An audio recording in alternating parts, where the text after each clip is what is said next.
तो इसलिए लोग एनडीए से पहले से खफा है। लालू जी का दौर जो 15 साल का दौर है जिसमें नाम रोजगार था, मैं आपको लिख के दे सकता हूँ।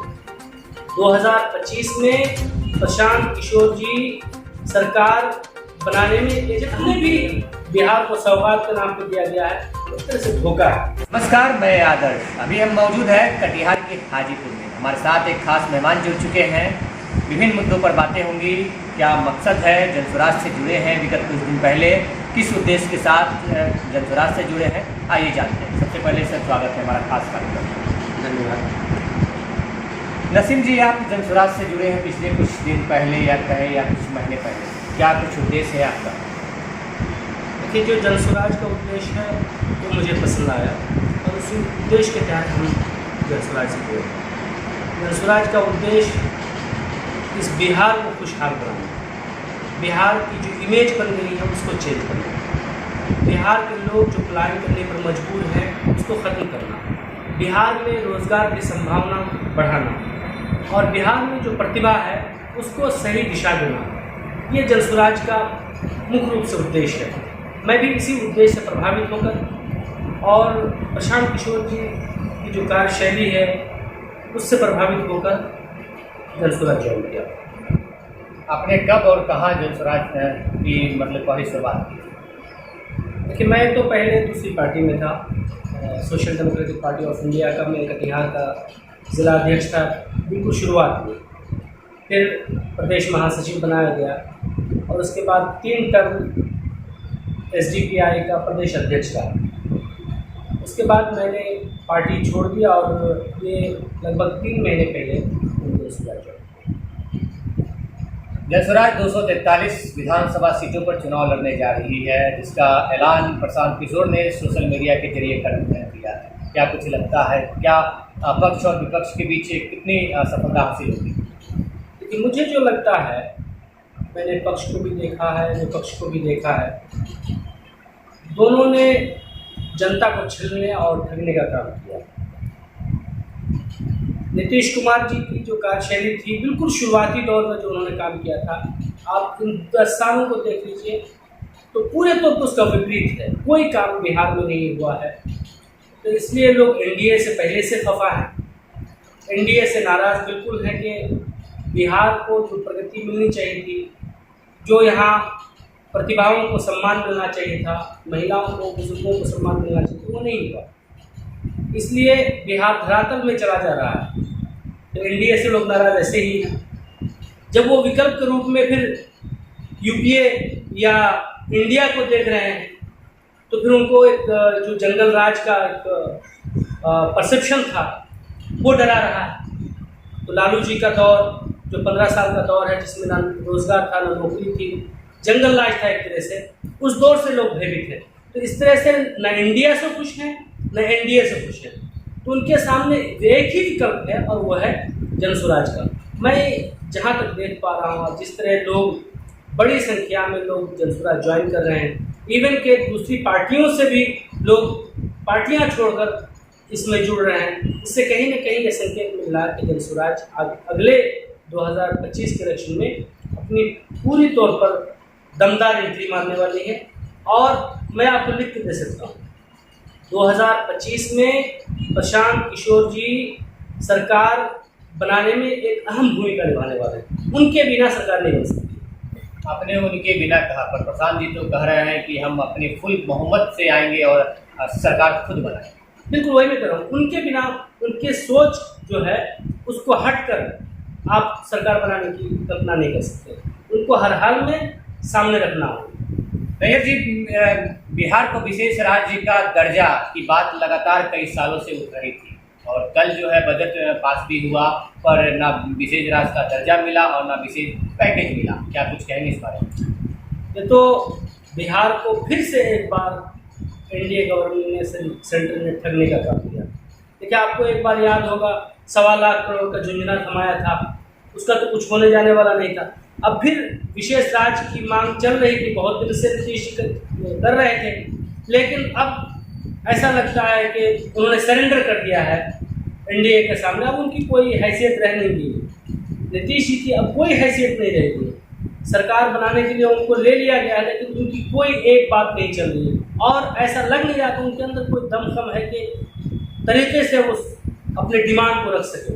जितने भी बिहार को सौगात के नाम पे दिया गया है वो एक तरह से धोखा है।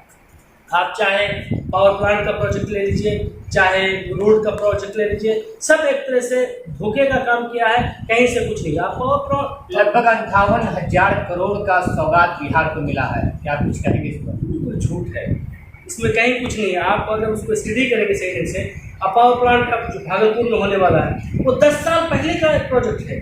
मनमोहन सिंह के दौर में वो पास हुआ था, उसके बाद होना चाहिए, अभी तक क्यों नहीं हुआ? तो हम लोग अचंभित हैं। सरकार को उसके बारे में पूछना चाहिए। आज उसका झुंझुना बजाया जा रहा है, वो क्या दिया? कुछ नहीं दिया। आप रोड का ये देख लीजिए, उसमें है कि एक्सटर्नल जो सहायता है लोन के लिए, उसके लिए सरकार मदद करेगी। ये कौन सी बात हुई भाई? सरकार जो सेंटर में है वो मदद करना उसका फर्ज है। बिहार अगर बाहर के बैंकों से लोन लेने का प्रयास करे, नीतीश जी आग्रह करे, तो उसमें सेंटर मदद करेगा, इतना ही कुछ है। ऐसा कुछ नहीं है कि बिहार को कुछ भी मिला, कुछ नहीं मिला है। और वो भी सब अल्फाज की जादूगरी है, शब्दों को इधर से उधर मोड़ के रखा गया, इसलिए कि अगला इलेक्शन है सबसे पहले बिहार का, इसलिए उसको थोड़ा सा हाईलाइट किया गया, वरना देने के नाम पे कुछ नहीं। लगातार देखा जा रहा है कि प्रशांत किशोर जी पद यात्रा कर रहे हैं, क्या उद्देश्य है उनका, क्या मकसद है? देखिए, प्रशांत किशोर जी इस देश के लिए एक हीरा है, इसमें कोई दो मत नहीं। उन्होंने पहले यूएन में जिस तरह 10 साल का काम किया, फिर बिहार में रहकर अभी जो काम कर रहे हैं वो बेमिसाल है। जाहिर सी बात, उन्होंने पूरी दुनिया को देखा। अब वो गांव-गांव चलकर एक एक आदमी की समस्या समझने का प्रयास करते हैं। तो जाहिर सी बात है, हमारा बिहार बल्कि पूरा भारत ही शहर के साथ साथ गाँव में बसता है। शहर को तो लोग जानते हैं, उनकी खबरें भी आ जाती हैं, टीवी में भी आ जाता है, लेकिन गांव को लोग नहीं जानते हैं ज़्यादा। इसलिए वो गांव में घूम रहे हैं और गांव में घूम कर सबकी समस्या जानने के साथ साथ वो प्रतिभाओं को छानने का प्रयास कर रहे हैं। वो मथ रहे हैं सबको, और उनका एक सपना है कि जितने अच्छे लोग हैं वो राजनीति में आए। वो कहते भी हैं कि भाई आप इंजीनियर बना रहे हैं, डॉक्टर बना रहे हैं, सब कुछ बना रहे हैं, लेकिन जो देश को चलाने वाला है, आप अपने जो प्रतिभाशाली बच्चे हैं उनको क्यों नहीं भेज रहे हैं? अब उनको भेजे तो वो मथने का काम कर रहे हैं, लोगों को जोड़ने का काम कर रहे हैं। तो उनका पदयात्रा अभूतपूर्व है, और हम ये समझते हैं कि आज के ज़माने में अगर गांधी के सपने को साकार कोई कर रहा है तो वो प्रशांत जी हैं। आप ये कह सकते हैं कि बड़ा आंदोलन बिहार से एक बार जेपी की शक्ल में हुआ था, और पूरे भारत की ये बड़ा आंदोलन फिर एक बड़े चेंज की तरफ ले जाने वाला है। पलायन सर बिहार में लगातार बढ़ रहा है, और देखा जाता है कि आपका कटिहार के हर ट्रेन जो है पूरा भर कर लोग बाहर जाते हैं कमाने के लिए अपने परिवार को छोड़कर, और 6 महीने साल भर के बाद अपने घर लौटते हैं कुछ पैसे कमाकर। क्या कुछ कहेंगे इस पर? सर, ये हमारे लिए विडम्बना है कि बिहार में इतनी प्रतिभा है, लेकिन प्रतिभाएं दूसरी जगह काम कर रही हैं। हम जिस इलाके से, जिस क्षेत्र से आते हैं, कटिहार, पूर्णिया, अररिया, किशनगंज, ये क्षेत्र विशेष रूप से सीमांचल का क्षेत्र है। सरकार ने इस पर कभी तवज्जो नहीं, किसी भी मुद्दे को देखिए। शायद पटना से हम लोग थोड़ा दूर रहते हैं इसलिए, या क्या कारण है ये नहीं समझ पा रहे हैं, लेकिन यहाँ सबसे ज़्यादा पलायन का मुद्दा है। कोई एक कारखाना नहीं है, कोई एक फैक्ट्री नहीं है। हम हमेशा हर साल बाढ़ से पीड़ित हो जाते हैं। हमारी जो नदियां हैं, फसलें हमारी बह जाती हैं नदियों में, कटाव का मसला बहुत बड़ा है।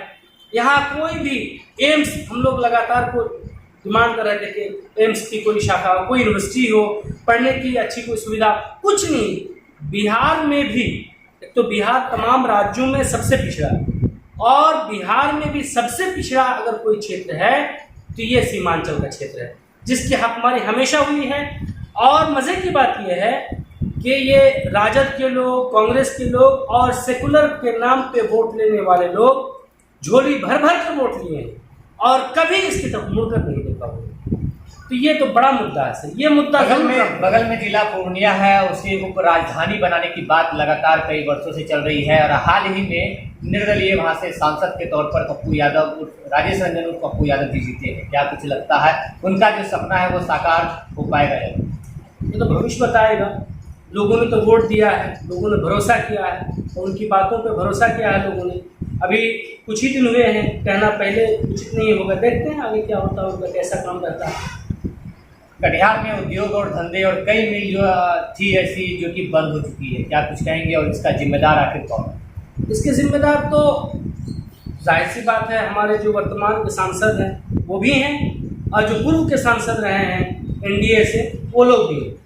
पूरे तौर पर ये दोनों खास तौर पर जिम्मेदार हैं और साथ ही साथ यहाँ के जो विधायक हैं, चाहे वो भाजपा के विधायक हों या राजद के विधायक हों, कांग्रेस के विधायक हों, इन लोगों ने कभी भी मेरी जानकारी में ऐसी बात नहीं कि इन लोगों ने दमदार तरीके से इस बात को उठाया है, कभी आंदोलन किया है, कभी सरकारों के सामने मजबूती से रखा है। सारी फैक्ट्रियाँ सब बंद हो गई, कहीं कुछ नहीं है। जूट मिल के नाम पे बड़ा बवाल हुआ कि यह होगा वो होगा, कहीं कुछ नहीं है।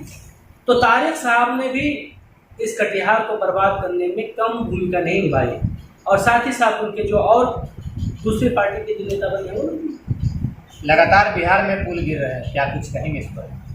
इसका मतलब है, संकेत क्लियर है कि सरकार भी गिरने वाली है। ये एनडीए सरकार चलने वाली नहीं है। जिस तरह पुल धड़ाधड़ गिरते जा रहे हैं वैसे ही 2025 में उनकी सरकार भी गिरने वाली है। जनसुराज की ओर से अगर आपको मौका मिले कटिहार के किसी भी विधानसभा सीट से, तो क्या आप चुनाव लड़ना चाहेंगे? लेकिन मैंने एक सामान्य कार्यकर्ता के रूप में जनसुराज ज्वाइन किया है। मैं बहुत महत्वाकांक्षी नहीं हूँ, लेकिन साथ ही साथ अगर आप राजनीति में हैं, समाज सेवा में हैं, तो आप चाहेंगे कि अगर मौका मिले आपको तो आप ज़रूर समाज की सेवा करें। मैंने लास्ट बार बरारी से इलेक्शन भी फाइट किया था social democratic party of India से। अगर इस बार मौका मिलता है तो मैं निश्चित रूप से अपनी पूरी जान लगा दूंगा और समाज की सेवा के लिए मैं समर्पित हूँ। जनसुराज के संस्थापक प्रशांत किशोर जी सीधे तौर पर आपको देख रहे हैं, क्या कुछ कहना चाहेंगे उनसे? प्रशांत जी से यही कहना चाहूँगा कि सबसे पहले तो धन्यवाद। आपने पूरी प्रतिभा, पूरा समय बिहार को दिया है, बिहार की जनता को दिया है। एक छोटे भाई के नाते हम आपके साथ हर दम खड़े हैं, चाहे जैसा भी जोखिम भरा समय हो हम आपके साथ खड़े हैं। पूरी जनता बिहार की आपके साथ खड़ी है। आप आगे बढ़ें। आपको हम इस देश में एक अहम भूमिका निभाते हुए देखना चाहते हैं। पूरा बिहार ही नहीं, पूरे भारत में एक बदलाव की किरण आप में दिख रहा है। हम इतना ही कहना चाहेंगे। नसीम अख्तर, जनसुराज का एक सामान्य कार्यकर्ता। तो अभी आपने सुना नसीम अख्तर जी को, जिन्होंने बताया कि जनसुराज से जुड़ने का मुख्य उद्देश्य क्या था। साथ ही बिहार की मुख्य समस्याओं से अवगत भी कराया। साथ ही बताया कि चाहे वो एनडीए की सरकार हो या इंडिया की सरकार, बिहार में कई बार बनी पर रोजगार के नाम पर, महंगाई के नाम पर आज तक कहीं कुछ नहीं हुआ। हमारे साथ बने रहे, तब तक के लिए धन्यवाद।